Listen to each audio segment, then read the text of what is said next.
Hi, I'm Krista Weber, and my paper was on culture in the cockpit. Because airplanes and systems were created in the US, their design is based on US culture. This unintentional cultural bias has real consequences. Other countries saw the US's success and copied them. Unfortunately, they failed to make necessary cultural adaptations. As a result, cultures that are significantly different from the US have higher accident rates, such as Asian cultures, which have an accident rate that is 5 times higher than in the US. CRM stands for Crew Resource Management.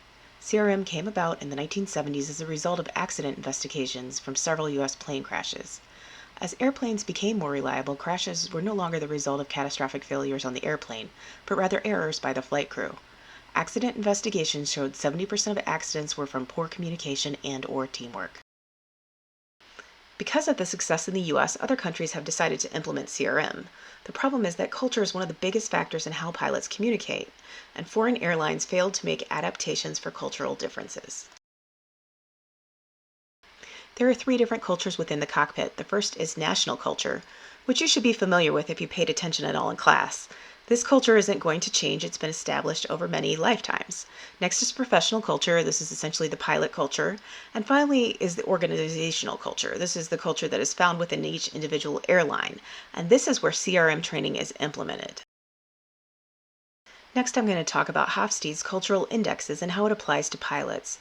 There are 3 indexes that are found to greatly impact aviation safety. They are individualism and collectivism, power distance, and uncertainty avoidance. In highly individualistic cultures like the US, pilots tend to be self-focused. They're willing to take action as needed. These cultures tend to have lower crash rates than collectivistic cultures. However, they also tend to have strong opinions, which can lead to arguments, and it's harder for them to work as a team. Contrast this with highly collectivistic cultures, such as found in many Asian countries. They tend to excel at teamwork as it's ingrained in their culture. However, because they do everything as a group, decision-making is often slow, and they don't have good individual decision-making skills, which are important in flying. They also have trouble accepting responsibility individually because in their culture, blame is shared. In low power distance countries like the US, pilots tend to view their superiors as equals. Communication is blunt and to the point. It's also two-way, so responses are expected, and even junior crew members are not afraid to speak up. In high power distance countries, pilots tend to follow a strict hierarchy, which isn't always the captain, and inequality is accepted within the crew. Junior members defer to superiors, and they don't question their superiors' judgment. Junior crew members also are usually afraid to speak up even when the plane is in danger. High PDI cultures have higher accident rates due to the unequal communication between crew members. In the US, they have a high tolerance for uncertainty. For pilots, that means that they're better at adjusting to problems quickly. However, they don't always follow the rules, and since they don't fear uncertainty, they don't need rules for every single thing. Asian countries tend to have high uncertainty avoidance. This means that they want rules for every possible scenario. They tend to struggle when there isn't a rule to follow and they have to react quickly. And they also tend to follow SOPs strictly, which is a good thing, but they often won't change course even when problems indicate that they should. An example of culture's impact on aviation safety is Asiana Flight 214.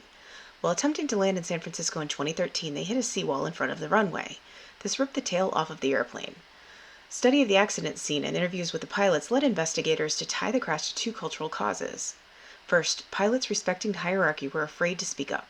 In the US, anyone in the cockpit can give a call for a go-around. The captain who was flying that day stated that even though he was technically the captain and the one performing the landing, the first officer on the flight was the one with authority since he was an instructor and had more seniority. The captain hesitated making a call for a go-around because he didn't feel it was his place. Secondly, the pilot flying also was temporarily blinded by the sun because wearing sunglasses in front of superiors considered rude, so he never put them on, despite the conditions warranting them. As seen in the Asiana crash, a fear of speaking up to one's superior to the extreme of crashing an airplane may seem inconceivable to someone from the US, but it further shows that US CRM without adaptations is simply not adequate to address a collectivist culture. Some pilots from highly collective and power-distant nations have actually chosen to die in a crash rather than bring shame on the captain of the plane, their airline, and their families. And even with adaptations, it seems that CRM is not fully able to overcome national culture. High accident rates indicate that there is more work to be done here. Thank you for your time.